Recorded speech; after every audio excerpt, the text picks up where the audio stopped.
সবাইকে স্বাগত জানাচ্ছি নিউট্রাইন কেয়ার প্রেজেন্টের পডকাস্ট বয়সের খুঁটিনাটিতে, যেখানে আমরা কথা বলি হেলথ, এজিং এবং ডিগনিটির সঙ্গে জড়িত জীবনের গল্প নিয়ে। শরীর নয়, মনটাই থাকে বেশি কষ্টে। প্রতিটি মানব দেহে হৃৎপিণ্ডের নিচে খুব ছোট্ট একটা মাংসপিণ্ড থাকে, যেটাকে বলা হয় কাল্ফ বা মন। এই মন যদি বিষাক্ত হয়ে যায় তাহলে আমাদের শরীরের দূষণ ঘটে এবং এই দূষণ থেকে আমরা নানাবিধ সমস্যায় ভুগে থাকি। এই মনের যত্নটা আসলে অনেক বেশি দরকার এবং মনের এই যত্নায়নের মাধ্যমে আমরা আমাদের নিজেদের শরীরের যত্নটা করতে পারি। বিশ্ব স্বাস্থ্য সংস্থার তথ্য মতে ৬০ বছরের বেশি ১.১ বিলিয়ন মানুষ রয়েছে সারা বিশ্বে। প্রজেকশন করা হচ্ছে ২০৫০ সালে এই সংখ্যা দাঁড়াবে দ্বিগুণেরও বেশি, অর্থাৎ ২.১ বিলিয়নেরও বেশি। মানসিক স্বাস্থ্যের কথায় যদি আমরা আসি, শুধুমাত্র প্রবীণদের ক্ষেত্রে সারা বিশ্বের যে তথ্য আমরা দেখছি, ১৫% বেশি প্রবীণ বিভিন্ন ধরনের মানসিক অসুস্থতায় ভুগছেন। তারা ভুগছেন নানান ধরনের উদ্বেগ, উৎকণ্ঠা, একাকিত্ব এবং অনিদ্রায়। Journal of clinical sleep medicine ছোট্ট একটি গবেষণা করেছিলেন বাংলাদেশের প্রবীণদের উপরে, যেখানে তথ্য এসেছে উদ্বেগ, উৎকণ্ঠা, একাকিত্ব আর অনিদ্রায় ভুগছেন প্রায় ৫০% বেশি প্রবীণ। সুতরাং নবীন প্রবীণ প্রত্যেকেরই মানসিক স্বাস্থ্যের বিষয়টি আমাদের আমলে আনা দরকার এবং এই স্বাস্থ্যটি কিভাবে ভালো রাখা যায় সেই বিষয়টি আমাদের কনসিডারেশনে আনা প্রয়োজন। আজকে নবীন এবং প্রবীণের মানসিক স্বাস্থ্য ভালো রাখার কিছু টিপস এবং ট্রিক্স নিয়ে আমাদের সাথে কথা বলবেন আমাদের আজকের অতিথি মাকসুদা বেগম, যিনি সাইকোথেরাপিস্ট হিসেবে কাজ করছেন এবং বাংলাদেশে সর্বপ্রথম ট্রানজেকশনাল অ্যানালিস্ট হিসেবে ইন্টারন্যাশনালি সার্টিফাইড হয়েছেন। নিউট্রাইনের আজকের পর্বে আমরা তার শরণাপন্ন হয়েছি। আমরা তার সাথে কথা বলবো এবং মানসিক স্বাস্থ্য ভালো রাখার, নবীন প্রবীণের যে মানসিক স্বাস্থ্য ভালো কিভাবে থাকা যায় তার কিছু টিপস এবং ট্রিক্স তার কাছ থেকে জানতে পারবো। ধন্যবাদ আলিফা। নিউট্রাইন কেয়ারকে আমার অনেক থ্যাঙ্কস, সাধুবাদ জানাচ্ছি এত চমৎকার একটা বিষয় উপস্থাপন করার জন্য। কথা বলতে আমরা আসছি একত্রে, আশা করি সময়টা ভালো কাটবে। অনেক ধন্যবাদ আপা। শুরুতে একটু আপনার সম্পর্কে জানতে চাই, যারা আসলে আমাদেরকে শুনবেন তারা অনেকেই হয়তো আপনার ব্যাকগ্রাউন্ড একটু যদি আমরা বলি তাহলে হয়তো আমাদের শ্রোতার জন্য এটা উপকার করবেন। আমি প্রথমে কাজ শুরু করি আমাদের স্পেশাল চিলড্রেনদেরকে নিয়ে। আমি এই মোটিভেশনটা আমি পেয়েছি যখন আমি দেশের বাইরে ছিলাম। সেখানে আমি রিসাল ফোর্টের পার্কে আমি গিয়েছিলাম, ম্যানিলা সিটিতে। ওখানে আমি দেখেছি যে একটা পার্কের স্টাফরা সবাই শ্রবণ প্রতিবন্ধী এবং নিঃশব্দে তারা পার্কের সমস্ত কার্যক্রম করছে এবং তাদের কোনো গাইড নাই, খুবই স্বতঃস্ফূর্ত। ওটা দেখার পরে আমার মনে হলো যে একটা হিউজ পপুলেশন ম্যান পাওয়ার আমরা কাজ করাতে পারি যদি আমাদের দেশে এই ধরনের কোনো অর্গানাইজেশন থাকে। এবং সেদিন আমি আমার এইম ইন লাইফ যাকে বলে, যে আমি ঠিক করলাম যে আমি কোনো ব্যাংক বা ইউনিভার্সিটি কলেজে চাকরি করব না, আমি কাজ করলে এই বাচ্চাদের সাথেই কাজ করব, শিশুদের সাথে। তো কাজ করতে, এবং সত্যি কথা এটাই যে আমি ঠিকই পেয়েও গেলাম সেই সুযোগ। এবং কাজ করতে গিয়ে আমি দেখলাম যে এই বাচ্চাদের সাথে আসলে কাজ করতে গিয়ে সবচেয়ে যেটা মানে আনটাচড থেকে যায়, ওই শিশুর মা বাবার যে মনোজাগতিক অবস্থান। তারা তো তাদের কথা বলে না ম্যাক্সিমাম, কিন্তু প্রতিবন্ধী শিশু পাওয়ার পরে ওই প্যারেন্টের যে সাইকোসোশ্যাল ট্রমা, তার যে ইমোশনাল টার্মোয়েল, ইমব্যালেন্স, সেটা তাকে কতখানি ব্যক্তিগত, সামাজিক, পারিবারিকভাবে তাকে নিঃস্ব করে দেয়। ওইটা বিশেষ করে দেখবার জন্যই আমি প্রথমে আসি কাউন্সিলিং পড়তে, এবং শর্ট লং কোর্স করতে করতে আমি ট্রানজেকশনাল অ্যানালিসিস শুরু করি এবং এটা আমি শেষ করি। এটা আমেরিকাতে। এখান থেকে আমরা ডিস্টেন্স লার্নিংয়ের মাধ্যমে এটা শিখেছি আর কি। এবং আমি প্রথম সার্টিফাইড বাংলাদেশে। আমাদের বিশাল টিম, সবাই ডিপ্লোমা করা হয়েছে, এখনও অনেকে সার্টিফাইড কোর্সের জন্য কন্টিনিউ করছে। লাকিলি আমার আল্লাহর রহমতে হয়ে গেছে আর কি। আমি প্র্যাকটিস করছি। আর আগে আমি ঢাকা শিশু হসপিটালে সাইকোথেরাপিস্টে কাজ করতাম। অনেক ধন্যবাদ আপা, খুব চমৎকার বিচরণ আপনার এবং খুব চমৎকার উদ্যোগ করছেন, সার্ভ করছেন। আমরা নিউট্রাইনের পক্ষ থেকে আপনাকে অনেক ধন্যবাদ জানাচ্ছি আজকে আমাদেরকে সময় দেওয়ার জন্য। ধন্যবাদ। শুরুতেই যেটা জানতে চাই যে যদিও আমরা প্রবীণ নিয়ে কথা বলি, বাট আমাদের প্রোগ্রামটা হচ্ছে বয়সের খুঁটিনাটি, যেখানে আসলে সব বয়সের মানুষের সমস্যাগুলো নিয়ে আমরা কথা বলার চেষ্টা করি এবং এটার একটা রিয়েল লাইফ সলিউশন দেওয়ার চেষ্টা করি। আবার শুরুতেই যেটা জানতে চাই যে মানসিক স্বাস্থ্য এটা আসলে এখন ব্যাপক একটা বিষয় এবং মানুষের জন্য আসলে অনেক বেশি প্রয়োজন হয়ে গিয়েছে। তো প্রবীণদের শারীরিক সমস্যা থাকলেও মানসিক স্বাস্থ্যটা সুস্থ বা ভালো রাখা কেন গুরুত্বপূর্ণ, এবং পরিবারে কোন কোন কাজগুলোর মাধ্যমে একটা প্রবীণ তার মানসিক স্বাস্থ্যটাকে সুস্থ রাখতে পারে? ধন্যবাদ আলিফা। একাধারে অনেকগুলো প্রশ্নই এখানে আছে এবং সামগ্রিকভাবে মানে একদম হোলিস্টিক যে আমাদের টাচ করার জায়গাগুলো সেগুলো কিন্তু উঠে আসছে। Very good. আসলে আমি বলতে চাই যে মানসিক স্বাস্থ্য ব্যাপারটা শুধু তো মানসিক ব্যাপার না, এটা শারীরিক এবং মানসিক বোধ। যেহেতু ওয়ার্ল্ড হেলথ অর্গানাইজেশনই বলেছে যে যতক্ষণ মানে complete mental health and physical health ওয়েলবিংটা এস্টাবলিশড হয় তখনই আমি বলবো যে সেখানে আমার সুস্থতাটা আছে। ওকে, তো এই জন্য এটা সবার দরকার, একদম শিশু থেকে ধরে একেবারেই মানে শেষ বয়সের যে প্রবীণ, যে মরণাপন্ন, এবং ইভেন তাকেও আমরা মানসিক হেলথের ব্যাপারটাকে মানে গোচরে রাখতে হবে। এটা মানে ইগনোর করার কোনো বিষয় না। এবং আমি যদি একটু অতীতচারী হই তাহলে বলতে হয় যে 80-90-এর দশকেও মানসিক স্বাস্থ্যটা এতটা গুরুত্বপূর্ণ ছিল না, কিন্তু নানান অভিঘাতে বিশ্বের যত নতুনত্ব এবং আশ্চর্যতম জিনিসের ইভেন্টসের মানে আবির্ভাব হচ্ছে, ততই কিন্তু আমাদের ইমোশনাল জায়গাগুলো ভালনারেবিলিটি হয়ে যাচ্ছে, ক্ষতিগ্রস্ত হচ্ছে। আমরা একটা নতুন অভিধায় পড়ে যাচ্ছি যে আসলে কি হবে, কি হচ্ছে। হ্যাঁ, তো সে কারণে এবং 2000 শতকের পর থেকে ধরে মানসিক স্বাস্থ্যকে সবাই ভালোই অ্যাড্রেস করছে এবং উন্নত দেশের পাশাপাশি আমাদের দেশগুলোতেও ওই অ্যাড্রেসিংটা সমান তালেই এগিয়ে আসছে। এখন আমরা জানি যে এটা নিয়ে কথা বলা যায়, কথা বলতে হয়, এবং কেন কথা বলছেন না এই বিষয়টাও আমরা করি, কনসার্ন থাকি যে ওনার তো এটা বলা উচিত, ওনার তো এই সমস্যা হতে পারে। তো সে কারণেই যে একাদিক্রমেই আমি বলবো যে এটা আসলে একটা ওতপ্রোত ব্যাপার, প্রবীণ এবং নবীন দুজনের সাথেই। এটা একক কোনো বিষয় না, একটা নবীনই একসময় ধীরে ধীরে প্রবীণের পথে হাঁটে এবং আস্তে আস্তে তার ভেতরের পরিবর্তনগুলোও সেটাও তার জন্য কিন্তু নতুন, কারণ সে যতই দেখে, আনলেস আই এক্সপিরিয়েন্স ইট, আমি কিন্তু বলতে পারবো না ঠিক কেমন হচ্ছে, তাই না? তো আমাদের এই জন্য it's a completely continuous journey.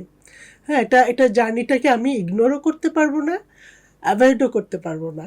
তো সে কারণেই এই ইয়েগুলোকে আমাদের স্টেজগুলোকে মানসিক স্বাস্থ্যের পরিপূর্ণতাটাকে বজায় রাখার জন্য বিভিন্ন স্তরে স্তরে আমাদের মিউচুয়ালি এটাকে অ্যাড্রেস করতে হবে। এবং আমি যদি প্রবীণ হই, আমাকে যে হ্যান্ডেল করবে বা আমার সাথে যার ইন্টারাকশন মিথস্ক্রিয়া হচ্ছে, সেই নবীনেরও আমার সাথে কিছু চমৎকার লিঙ্ক থাকতে হবে।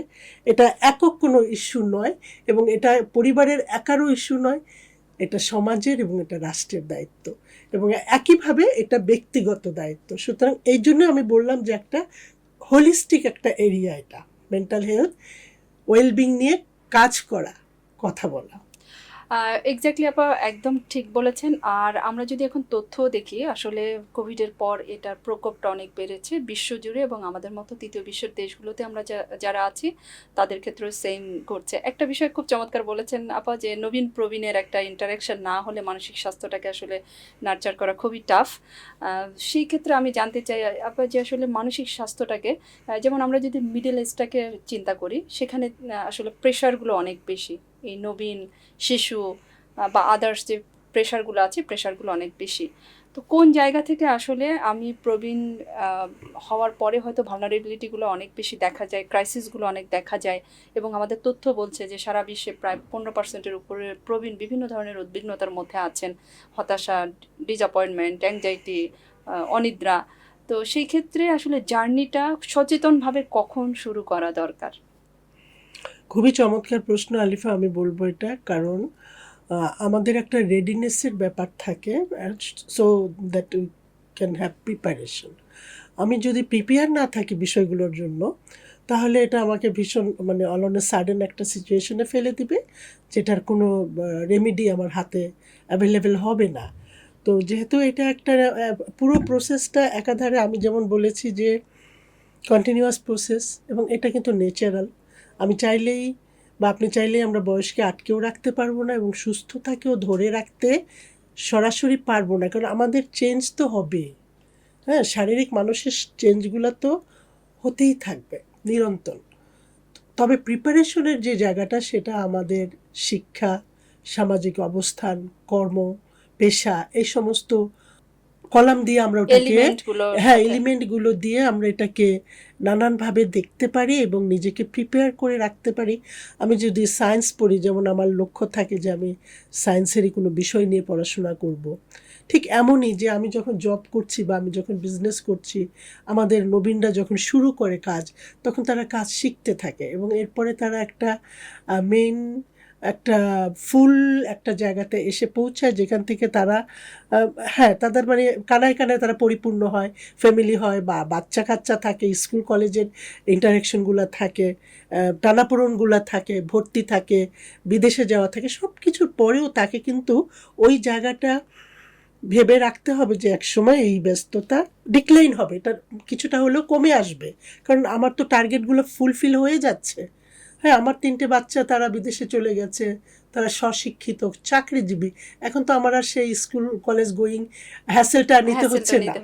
তো তখন এই টাইমেই আমার মনে হয় এনার প্রিপারেশনের সময়টা এসে যায়, যে আমি প্রবীণ বয়সে আমি কি করব, কিভাবে আমার সময়কে আমি ফুলফিল করব, কারো মানে কাউকে আমি ইগনোরও করব না, আবার কাউকে আমি ইনভাইটও করব না, বাট কিভাবে আমি আমার নিজেকে স্বয়ংসম্পূর্ণ, সুস্থ, শারীরিক এবং মানসিকভাবে দেখতে চাই, সেই জায়গাটা ওনার তখন থেকেই প্ল্যান করা দরকার হবে। যেমন ধরেন, আপনি যদি এটা দেখেন যে একটা লোক কিছু সেভিংস রাখছে ভবিষ্যতের চিন্তা করে, এটা তো অবশ্যই খুব সুন্দর একটা প্রক্রিয়া, এটাকে ইগনোর করার কিছু না, এবং সবাইকে এই ব্যাপারে একটু সচেতন হওয়া দরকার যে তুমি তোমার বাজেট থেকে কিছু তোমার আয় তুমি বরাদ্দ রাখো ভবিষ্যতের কথা চিন্তা করে, প্রবীণ বয়সটাকে হ্যান্ডেল করার জন্য। এটা আমাদের সবার জন্যই দরকার। এবং আরেকটা ব্যাপার, যে আমার এই যে ব্যস্ত সময় আমি যে এত কিছু পারি পারফরমেন্সের জায়গা থেকে, একসময় আমি কি এগুলো সমস্ত মানে ডিলিট করে দিব, মানে ইয়ের ভাষায় বলতে হয় আর কি, তাহলে আমি তখন কেমন থাকবো, টেকনোলজির ভাষায় আসলে আমি তো তখন ভালো থাকবো না, কারণ আমি এত কিছু করতাম।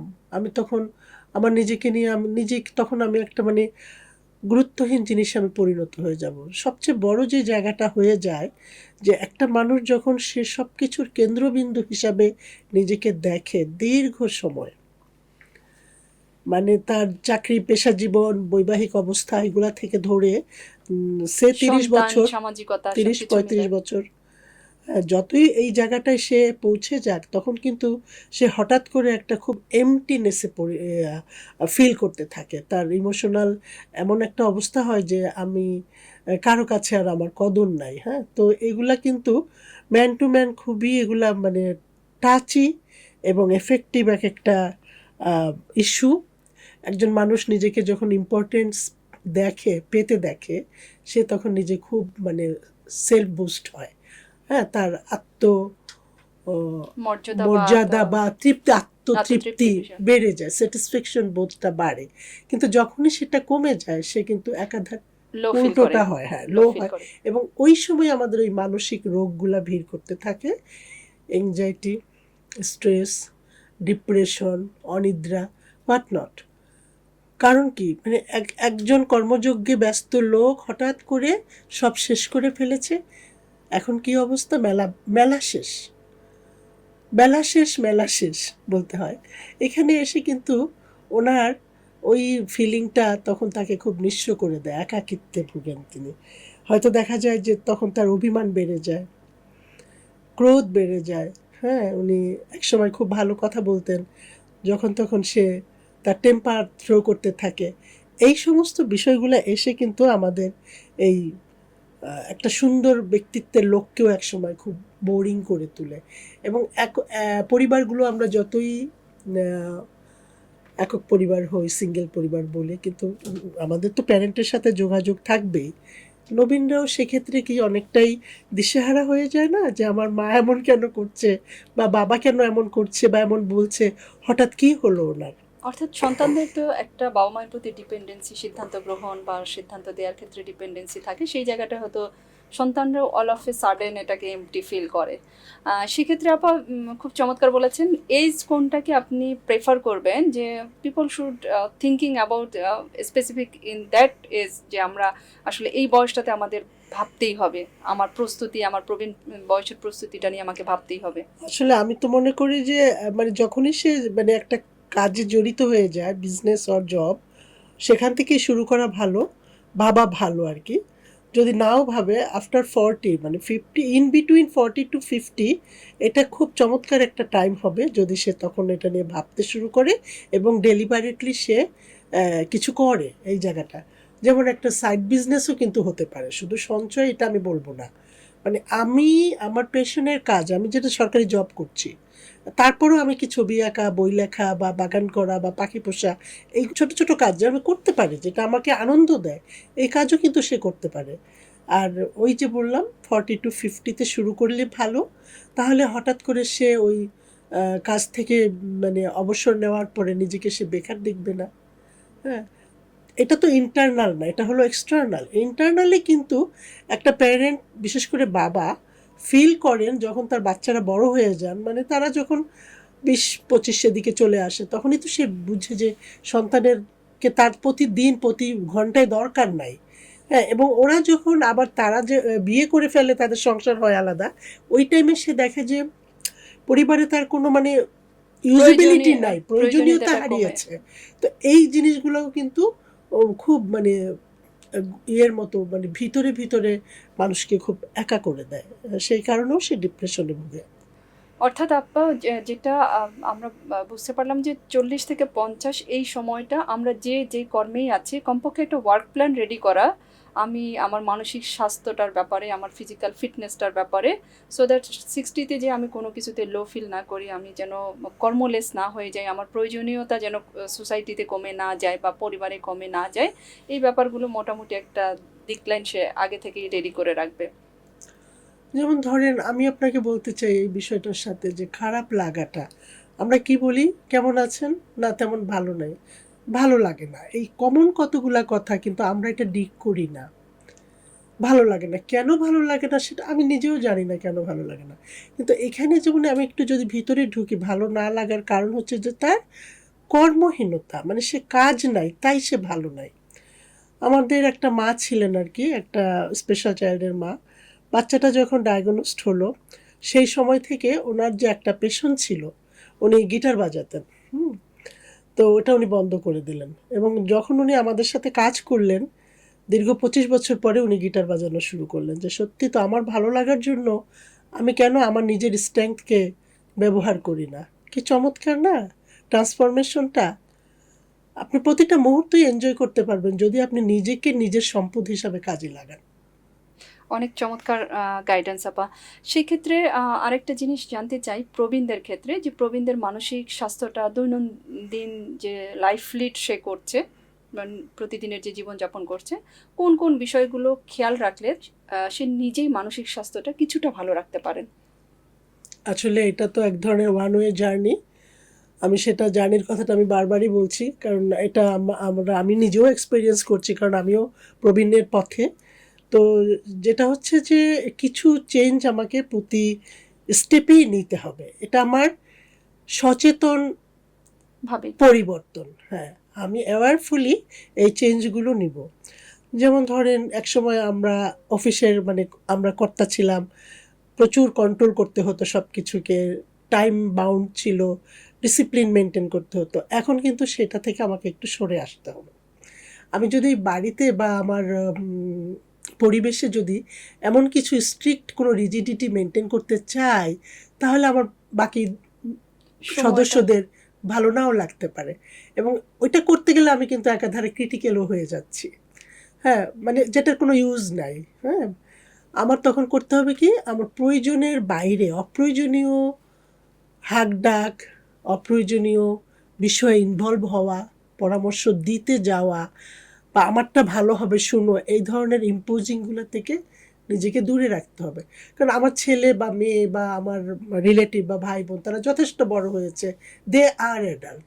তারা তাদের ডিসিশন নিতে পারে। তারা কি আমাকে তো প্রশ্ন করে নাই, যদি করে তাহলে হয়তো আমি আমার মহামূল্যবান বক্তব্য দিব, না দিলে কেন আমি ওখানে যাব।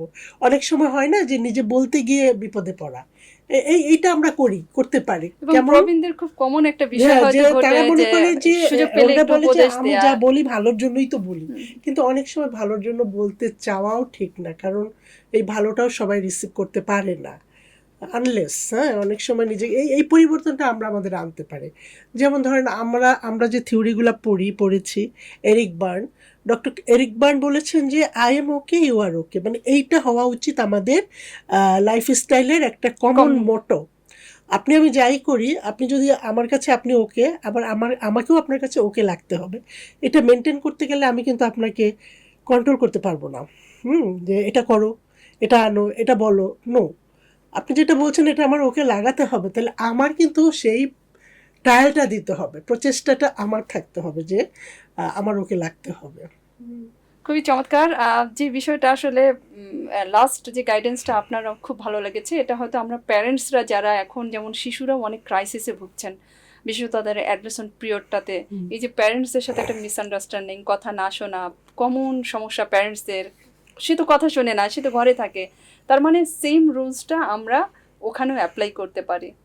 অবশ্যই I am okay, you are okay, you are okay. এটা টিয়ের একটা ফিলোসফি। আর আমি ট্রানজ্যাকশন অ্যানালিস্ট, তো এই জন্য আমি বললাম, কারণ আসলে এগুলো সমস্তই আমাদের পূর্ব নির্ধারিত থাকে। আমি কি করে ভালো হতে পারি সেটা কিন্তু আমার ইউটেন্সিল আমার কাছেই আছে, রিসোর্স আমার কাছেই আছে, আমার শুধু জানাটা দরকার। এখন এই জায়গাটাই আমাদের কথা বলাটা আছে, বাকি রয়ে যাচ্ছে। যেমন আমরা নবীনদের বিষয়ে, নবীন প্রবীণ যেখানে মিথস্ক্রিয়া হচ্ছে, সেই জায়গাটায় যদি আমি প্রবীণকে মনে করি যে সে যা বলবে সে তো তার আমলে বলবে, আসলে সত্যি কিন্তু এক সময়ের আমলটা গুরুত্বপূর্ণ, সময় চেঞ্জের সাথে সাথে। এখন আমরাই বলি বাচ্চাদেরকে যে এটা লাইনটা ঠিক করে দাও তো, এই ডাটাটা ওপেন করে দাও তো, এই লিঙ্কটা খুলে দাও তো, কারণ আমি পারি না, সত্যি কথা, কিন্তু তারা পারে, অদ্ভুত ব্যাপার। তাহলে এই যে সময় এবং পরিবর্তন, এগুলাকে আমাকে ওয়েলকাম করতে হবে এবং অ্যাগ্রি করে নিয়ে আমাকে কমফোর্টেবল থাকতে হবে, আমাকে রিল্যাক্স থাকতে হবে।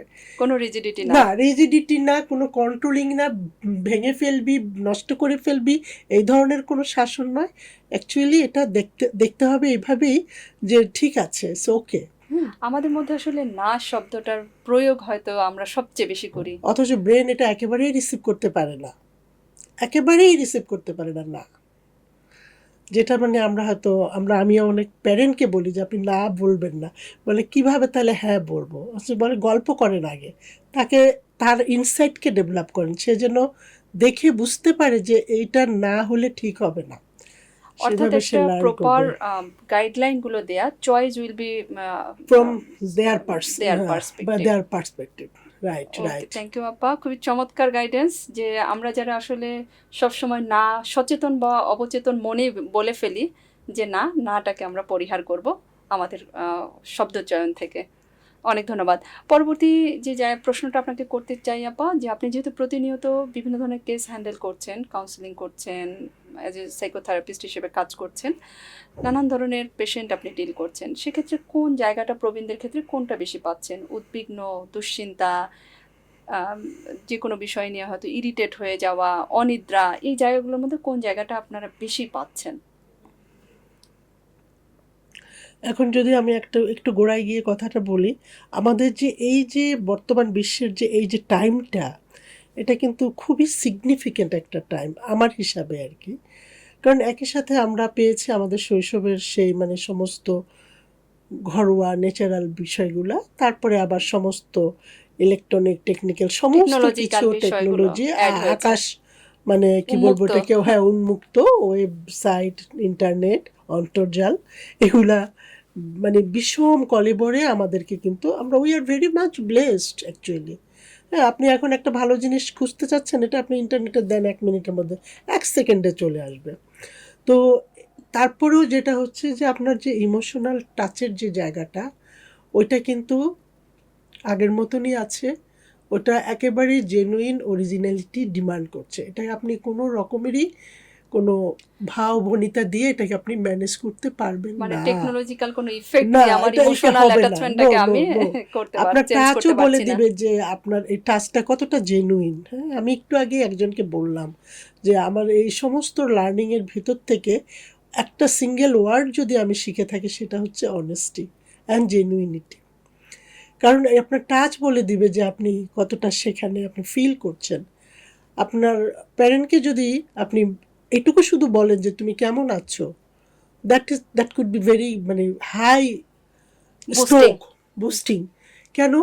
যে অনেক সময় প্যারেন্ট এটা ফিল করে যে আমাকে টাকা দিচ্ছে, খাবার, ফল, হরলিক্স, মেডিসিন এনে দিচ্ছে, কিন্তু কই ও তো আমার সাথে কথা বলছে না, আমাকে একটু ছুঁয়ে দেখছে না। কারণ এটাও একটা বিরাট নিড আমাদের, পার্সন টু পার্সন আমরা এটাকে, হিউম্যান টাচটা, হ্যাঁ, ইমোশনাল আমরা এটা অ্যাটাচমেন্টটা। ক্যারি করি। এই নিডটা আমাদের ডিমান্ড, আমরা চাই এটা, এবং এটা সাইকোলজিক্যালি ভীষণ এফেক্টিভ। আপনি একজনের পাশে বসেন, কোনো কথা বলার দরকার নেই, বিশ্বস্ত বন্ধুর মতো তার কাছে একটু হাত রাখেন, he will get many thing, enormous thing he will get. কিন্তু আপনি যদি এইটাই আমাদের আজকের মা বাবাদের সবচেয়ে বড় গ্যাপ হয়ে যাচ্ছে, এনারা পাচ্ছেন অনেক কিছু কিন্তু তারপরও কিছু নাই, একটা শূন্যতা, একটা হাহাকার তাদের এমপ্টিনেস ভিতরে তাদের মধ্যে কাজ করছে। থাকছে। এমটিনেসটা এমন যে সবই আছে তাও ভালো লাগে না, এবং ওই জায়গাটা ঠাস করে এসে তাদের মৃত্যু ভাবনাটা তখন অ্যাটাক করে। কেন আমাকে সবাই ভালোবাসে, এটাই কি আমার জীবনের পরিপূর্ণতা হতে পারে না? আমার ফিজিক্যাল লাইফ একদিন ডেড হয়ে যাবে, এটা আমি জানি। আজকে হঠাৎ করে এত ভয় কেন পাচ্ছি? বিকজ আমার সাইকোলজিক্যাল যে নিডগুলো, ইমোশনাল যে স্যাটিসফ্যাকশনগুলো আমার পাবার কথা, ওগুলো তো আমি পাচ্ছি না। আমার পাশে বন্ধুরা আছে, ভাই বোনেরা আছে, ছেলে মেয়ে আছে, ইভেন নাতি নাতনি আছে, আমি পর্যাপ্ত সময় তাদেরকে পাচ্ছি না কাছে। অনেকে মা বাবা মনে করে যে ছেলে মেয়ে বিদেশে থাকাই ভালো, ওখানে সেফ জীবন, সেফ লাইফ, কিন্তু তারা না কুড়ে কুড়ে মরে। কেন জানেন? ওই যে ওই মিসিংটা, বাচ্চাকে তো আসতে বললেই সে আসতে পারে না, তার ক্যারিয়ার, তার সন্তান, তাদের স্কুল, সেগুলো এবং খুব টাইমিং একটা রিয়েলিটি। বিষয় যে আমি চাইলে একটা ভিসা লাগিয়ে এক জায়গা থেকে আরেক জায়গায় যেতে না, পারছি এমন না। সময় আছে যখন যাতায়াত করা যায়, ইটস ওকে, কিন্তু এক সময় তো পারাও যায় না। শিডিউল, আপনাকে তো সময় ডেইলি তো শিডিউল। ওই জায়গাগুলোতে নিয়ে যাচ্ছে। যে অনেক আমি রিচ ম্যান দেখি, ওমেন দেখি, যারা শুধু সন্তানের মানে সন্তান পাশে নাই, এই শূন্যতা বোধ থেকেও অনেক ধরনের সিকনেস নিয়ে চলে। সেক্ষেত্রে তাদের, নবীনদের আমার মনে হয় সেক্ষেত্রে কিছু নতুন করে ভাবা উচিত যে আমার দায়িত্ব কি এইটুকু নাকি। অনেক ধন্যবাদ। আমার একটা প্রশ্ন ছিলই, যেটা আপনি আসলে অলরেডি টাচ করে গিয়েছেন, যে প্রবীণদের খুব কমন একটা প্যানিক হয়ে থাকে, মৃত্যুভীতি। এটা নিয়ে আসলে আর এক্সট্রা কিছু বলতে চান কিনা, বা কেন এই মৃত্যুভীতিটা হয়, এই প্যানিকটা থেকে তাদেরকে আমরা কিভাবে পরিত্রাণ পেতে পারে? একটা খুবই একটা মানে গভীর প্রশ্ন, তাৎপর্যপূর্ণ, যে আসলে এই ভীতিটা সবারই আছে। আমরা সবাই জানি যে আমাদের জন্ম যখন হয়েছে মৃত্যু হবে, এটা মানে সবচেয়ে চূড়ান্ত সত্য। তো ভীতি, প্যানিক মানে হচ্ছে এমনই জিনিস যে যেটা সে নিজেও জানে আমি প্যানিক করছি। হ্যাঁ, মানে ওই একাকিত্ব, ওই একা একা চিন্তা, থিঙ্কিংগুলো লুপে লুপে তাকে খালি ঘুরতে ঘুরতে ওইটাই বলে যে তুমি কেমন করে মারা যাবে, এরকম মৃত্যু তোমার হবে কি না, এই সে এইগুলোর থেকে বের হওয়ার জন্য সবচেয়ে প্রথম হচ্ছে খুব ভালো করে ব্রেথ করা, শ্বাস নিয়ে নিজেকে বোঝানো যে মরবো যখন তখন, কিন্তু এখন আমি ভালো থাকি। অ্যাকচুয়ালি আমাদের চিন্তাটাকে, থটটাকে আমরা কিন্তু নেগেটিভ থটেও পরিণত করতে পারি, পজিটিভ থটেও পরিণত করতে পারি। এই ক্যাপাসিটি আমাদের আছে, এই প্রত্যেকেরই আছে। রিসোর্সও আমাদের আছে। যদি আপনি ভাবেন যে আমাকে এটা থেকে বেরোতে হবে, মানে দ্যাট ইজ ইউর রেডিনেস, আপনি রেডি হলেন যে এই চিন্তা আমি করব না, করলে আমি আরও খারাপ হয়ে যাব। হ্যাঁ, তাহলে আপনি একটা অ্যাডাল্টে আছেন, মানে অ্যাডাল্ট স্টেজে আছেন, যে আমার একটা সমস্যা হচ্ছে, আমি এটা থেকে বেরোতে চাই, আমি এটা সমাধান চাই। আপনি যান, আপনার নেইবারের বাসায় যান, আপনি কল করেন বোনকে, ভাইকে, মেয়েকে, ছেলেকে, বন্ধুকে, ইভেন বন্ধুকে, আপনি শপিংয়ে যান, অথবা অনলাইন শপিং করেন। আপনাকে ওই চিন্তা থেকে আউট হতে হবে, ওটাই প্রথম পদক্ষেপ। হুম। আর যদি আপনি না করেন এই কাজগুলো, তাহলে কিন্তু আপনি ওই ডিচেই রয়ে গেলেন, আপনাকে গর্ত থেকে উঠতে হবে। আমরা প্র্যাকটিক্যালি অনেক প্যারেন্টকে এরকম, প্যারেন্ট ঠিক নয় মানে প্রবীণদেরকে বলি যে আপনার কি ভালো লাগে, বলে সকালে হাঁটতে ভালো লাগে। একা হাঁটেন? না, একা না, কাউকে নিয়ে। তাহলে তাকে কল করেন, কথা বলেন, আবার যান। তো আমরা এটাও তাকে ইন্ট্রোডিউস মানে ইনিশিয়েটিভ নিতে বলি, যেটা আপনার ভালো লাগে সেটা আপনি করেন, ডু দ্যাট।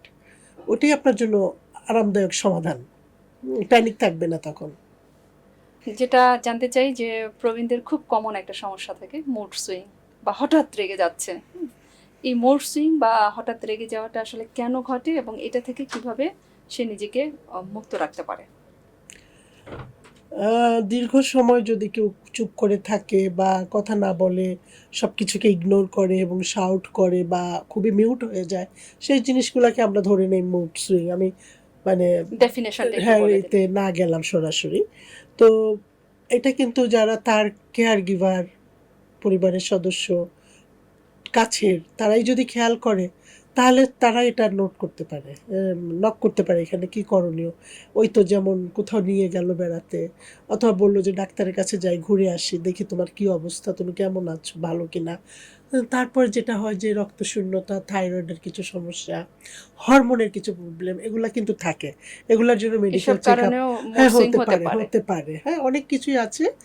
এগুলা একটু আহ, একটা নির্দিষ্ট বিরতির পর পর একটু চেক আপ করা এবং তাকে যথেষ্ট পজিটিভ অ্যাফার্মেশন দেওয়া, মানে পারমিশন, অনুমতি দেওয়া, বা তাকে কি বলা, এটা যে তুমি এমন ভালো আছো, তুমি হ্যাঁ খুশি আছো, তুমি তুমি সুস্থ আছো, অ্যাফার্ম করা, হ্যাঁ ইতিবাচকভাবে তার এটাকে এনজয় করা যে আমরা খুশি, তুমি সুস্থ আছো বা তোমার শরীর ভালো আছে, মানে তাকে পজিটিভ অপ্রয়োজনীয়, হোপ দেয়া। হ্যাঁ পজিটিভ হোপ দেওয়া, ইতিবাচক শব্দ বলে তাকে খুশি রাখা। আরেকটা যেটা যে তিনি প্রয়োজনীয়, তিনি সম্মানিত, সে রেসপেক্টেড, হ্যাঁ তার মর্যাদা, তার ডিগনিটি, তার অতীতের পারফরমেন্স কত গুরুত্বপূর্ণ, এগুলা বলা। তাহলে কি হয়, একটা মানুষ যখন শুনতে পায় যে তার নিকট জনেরা বা আপন সন্তানেরা, বন্ধুরা তাকে মনে রেখেছে এসবের জন্য। আসলে তো আমাদের জীবন সব কিছুই কন্ডিশনাল, তাই না? তো সেই ক্ষেত্রে এগুলা বলার পরে তার ভেতরে ভেতরে একটা নতুন আহ, আন্দোলন তৈরি হয় যে আমি ভালো ছিলাম, ওরা আমাকে ভালোভাবেই রাখছে, দেখছে, আমার সাথে তারা কানেক্টেড, তখন এইভাবে। পজিটিভিটিটা হ্যাঁ বেড়ে যায়। পজিটিভিটিটা বডিতে বাড়ে এবং আপনার যে হরমোনগুলা বডিতে আনন্দ বাড়ায়, শরীরকে নির্ভার করে দেয়, এগুলো বাড়তে থাকে, সেরোটোনিন, ডোপামিন, এগুলো যদি আমরা বলি ধরে ধরে, তো বাড়তে থাকে। তখন আপনার শরীর লাইট লাগে, মুড ভালো থাকে, আপনি হাসতে পারবেন, আপনি আনন্দ পাবেন সব কিছুতে, মুখের স্বাদ বেড়ে যাবে এবং আপনার ঘুম হবে। হুম। অনেক ধন্যবাদ। আপা, আরেকটা বিষয় যেটা জানতে চাই যে মুড সুইং এর ব্যাপারটা যেহেতু আসলো, অনেক সময় আমরা নবীন প্রবীণ সবাই কিন্তু যে কাজটা করি, আমাদের শরীরটা অসুস্থতা ফিল করলাম এবং যখন আমরা এটাকে আর বেয়ার করতে পারছি না, তখন হয়তো কোনো চিকিৎসকের পরামর্শ নেই। যদিও মানসিক স্বাস্থ্য সচেতনতা বেড়েছে, কিন্তু প্রবীণদের ক্ষেত্রে আমরা এই ব্যয়টা অনেক সময় আমাদের বাজেটে রাখি না। এটা প্রবীণরাও রাখে না এবং প্রবীণের ক্ষেত্রে যে বাজেটটা প্ল্যান করছে সেও রাখে না। সেক্ষেত্রে কতটুকু গুরুত্বপূর্ণ একটা প্রবীণকে কত ইন্টারভ্যালে একজন মানসিক স্বাস্থ্যের চিকিৎসক বা বিশেষজ্ঞের কাছে নেওয়া এবং তাকে একটু মেন্টালি ফিট রাখার জন্য উদ্বুদ্ধ করা, কেমন হওয়া উচিত ফ্রিকোয়েন্সিটা? এটা আসলে ফ্রিকোয়েন্সিটা আমি কোনো মানে ছকে বলতেই পারবো না। কারণ কি, এখানে আপনার সামাজিক স্তর, আপনার শিক্ষার মান, আপনার ইনকাম হার সবই এসে যাচ্ছে, আপনার ব্যস্ততা, সেটাকেও ধরতে হবে। তবে এটা ঠিক যে যদি গুরুত্ব দেওয়া হয় পরিবারে প্রবীণদেরকে, তারা অবশ্যই এই গুরুত্বের সাথে সাথে আর্থিক যে সাপোর্টটা সেটাও ডিমান্ড করে, কারণ এই পরিবারটা তো তারই তৈরি করা, তাই না? একসময় আজকে বাচ্চার জন্য ছুটাছুটি করব, শিশু হসপিটালে চলে যাব, এনার জন্য এটাকে ইগনোর করব, এটা তো ঠিক না। এবং আপনার ভ্যালুস কি, আপনার আপনার সন্তান আপনার থেকে কি ভ্যালুস শিখেছে, আপনি তাকে কতটা এগুলো শেখাতে সক্ষম হয়েছেন, মানে টোটালি বিষয়টা অনেক মানে লুপিং। কিন্তু তারপরও এটার ব্যাপারে সচেতনতাটাও দরকার এবং যে নিজে প্রবীণ, যে নিজে সাফার করছে, আমার মনে হয় তারও ইনিশিয়েটিভটা উনি নেবেন। ইনিশিয়েটিভটা তার পক্ষ থেকে আসা দরকার, সো দ্যাট সবাই এটাও রিয়েলাইজ করবে যে হ্যাঁ আমাদেরও এখানে কিছু করণীয় আছে এবং আমরা কেন বা করবো না। হ্যাঁ এই বিষয়গুলোও কিন্তু একই সুতোয় গাঁথা আর কি। আপা, এখন আমরা যে সময়টায় আছি, একটু আগেই আমরা কথা বলেছি, প্রত্যেকটা প্যারেন্টস চিন্তা করে যে সেফটি সিকিউরিটি, সন্তানটার এডুকেশন, সে ভালো জায়গায় থাকুক, বাংলাদেশটাকে যখন আমরা কনসিডার করি, অনেক প্যারেন্টস হয়তো তার সন্তানটাকে এখানে রাখতে ভয় ভীতি পাই। আবার স্বপ্নটাও কিন্তু প্যারেন্টসরাই আমরা দেখাই যে তুমি বাইরে যাও, লেখাপড়া করো, সেটেল করো, life is very simple over there, বা সুযোগ সুবিধাগুলো ফ্যাসিলিটিগুলো তুমি পাচ্ছ সেখান থেকে। এই যে সন্তানের যে বিচ্ছিন্নতা, আবার নগরায়নের কারণে যেটা হয়েছে যে গ্রাম থেকে সন্তানরা হয়তো কর্মের কারণে শহরে আসছে, সেক্ষেত্রে কিন্তু পিতামাতার সাথে একটা বিচ্ছিন্নতা হচ্ছে, এবং এটা মানসিক স্বাস্থ্যের উপরে একটা বড় ইম্প্যাক্ট তৈরি করছে বাবা মায়ের ক্ষেত্রে। আপনারা যখন কাজ করছেন তখন আসলে কিভাবে এই সমস্যাগুলো হ্যান্ডেল করছেন, এবং এটা থেকে আসলে সমাধানের কোনো ওয়ে আছে কি না, কীভাবে এটা মিটিগেট করা যায়? হয়তো আমরা 100% পারবো না, কিন্তু মিনিমাম কতটুকু একটা স্বস্তিদায়ক অবস্থা আমাদের প্যারেন্টসদের জন্য আমরা ক্রিয়েট করতে পারি? খুবই চমৎকার একটা প্রশ্ন। আসলে এটা মিটিগেট করার ব্যাপারটা তখনই এখানে আসছে যেহেতু আমাদের নিডগুলো, আমার নিড ফুরিয়ে গেছে কিন্তু আমার সন্তানের নিড তৈরি হচ্ছে। তো এটা পারস্পরিক, মানে অ্যাকচুয়ালি আমি এটা বলতে চাই এটা মিউচুয়াল, যে আমি আমার মাকে কতটা মিস করি বা আমার মা আমার থেকে এখন কি ডিজার্ভ করে। আমি তাকে স্বপ্ন দেখিয়েছি যে তুমি বাইরে পড়তে যাবে, তুমি এই করবে সেই করবে, আমি ইনভেস্ট করেছি সেখানে সম্পূর্ণ নিজের দিকে না তাকিয়ে, এবং আমি নিজের জন্য কোনো সেভিংস করি নাই, মানে ইন জেনারেল প্যারেন্টের কথা বলছি, মানে আমি রুলে। তো এখন যখন নাকি আমি অবসর, সে তখন ভীষণ বিজি, হ্যাঁ এত ব্যস্ত যে সে খোঁজ নেওয়ারও সময় পাচ্ছে না। প্রবীণরা তো এই জায়গাটাতেই সবচেয়ে বড় ডিলেমায় পড়ে যায়, যে এই ঘর বাড়ি বাগান ছাদ সব আমার হাতের তৈরি, কিন্তু এখন দেখো আমি পড়ে আছি।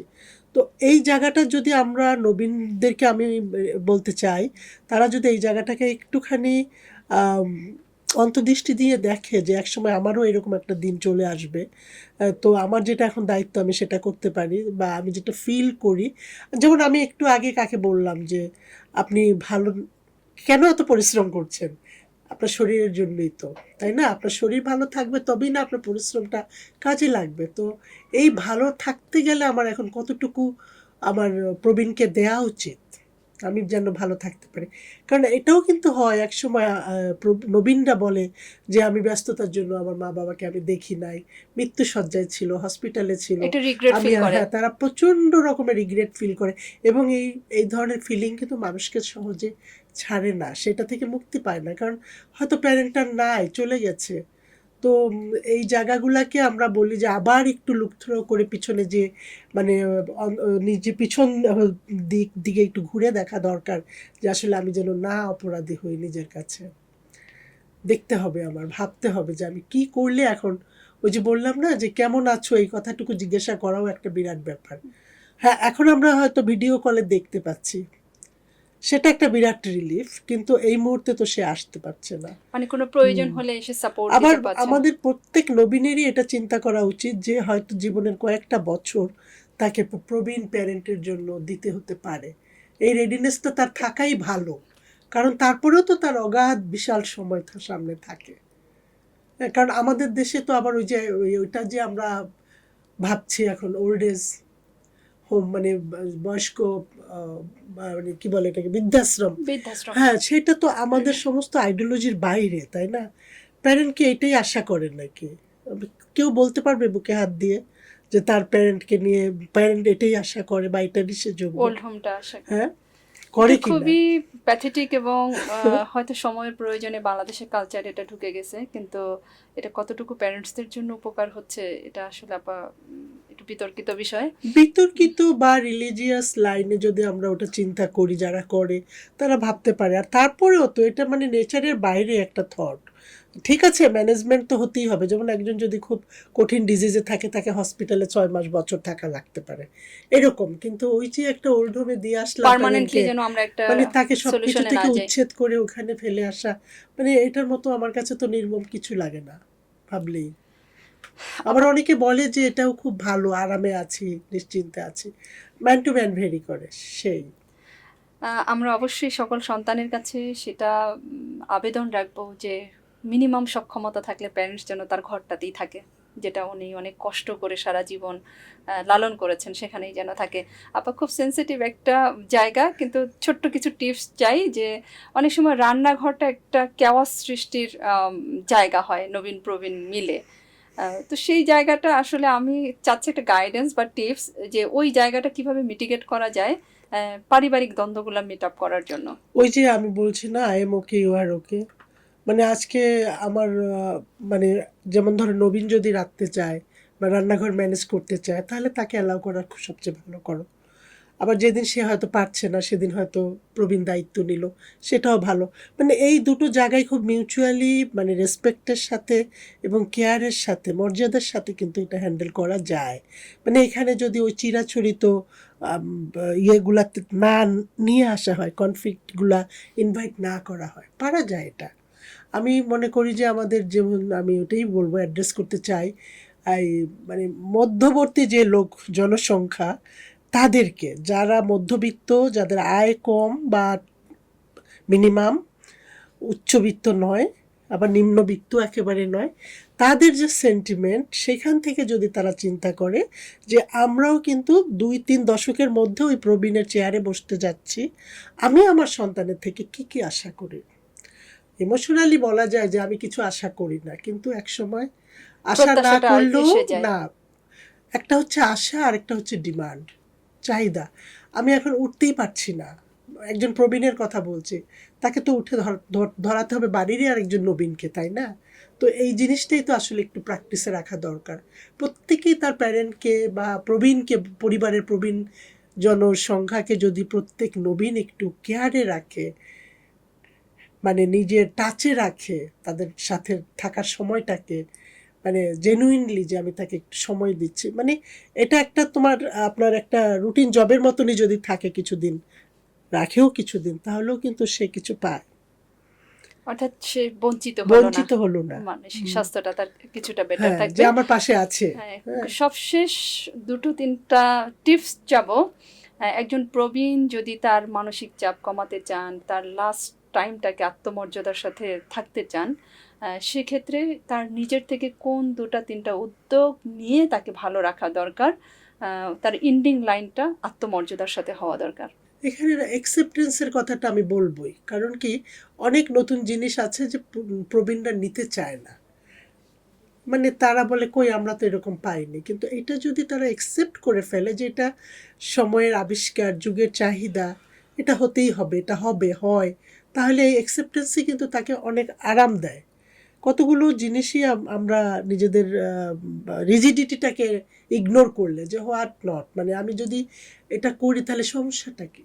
হুম, ওই পরিবর্তনটাকে আমি যদি আমার মধ্যে নিয়ে আসি, আমি যদি আমাকে পরিবর্তন করি, যে একসময় যে আমার ভালো লাগতো আজকে আমার ভালো লাগছে না, কিন্তু তারপরেও আমি যদি নিজেকে মিউট রাখি, ওই জায়গাটাতে নিউট্রালে রাখি, কিছু জিনিস চেঞ্জ আমার খুবই বিরক্ত লাগছে, ওটাকে যদি আমি তাও অ্যাকসেপ্ট করি যে অন্যদের এটা ভালো লাগছে, তাহলে সেই জিনিসগুলা, আমার কনফ্লিক্টটা কমে গেল, এবং ভালো রিলেশনশিপটা, থাকাটা হ্যাঁ রিলেশনশিপটা তখন ভালো হলো। এবং অনেক সময় হয় না এরকম যে আহ, দেখা যাচ্ছে যে অনবরত কনফ্লিক্ট হচ্ছে, তখন তো নিজের আত্মমর্যাদাটা তখন আর থাকে না সেখানে।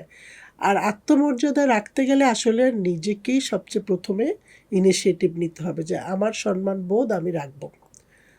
হ্যাঁ, মিউট হয়ে থাকা, চুপ করে থাকা, নিউট্রালিটি মেনটেন করা, নতুনত্বকে অ্যাকসেপ্ট করা, এবং কখনো কখনো রিয়েলিটিকে ইগনোর করা, তাহলেও আপনি হয়তো ভালো থাকতে খুবই পারবেন। চমৎকার পয়েন্ট বলেছেন, যে রিয়েলিটি অর্থাৎ আমার এক্সপেকটেশন অনুযায়ী যে আমার এনভায়রনমেন্টটা যদি না থাকে, তাহলে এটা রিয়েলিটি, কিন্তু আমি তখন ওটাকে অ্যাকসেপ্ট করলাম, অথবা যেটার নাকি আমি দেখছি যে আমাকে বোর করছে, আমি সেটাকে ইগনোরই করলাম, যে ঠিক আছে বাদ দে।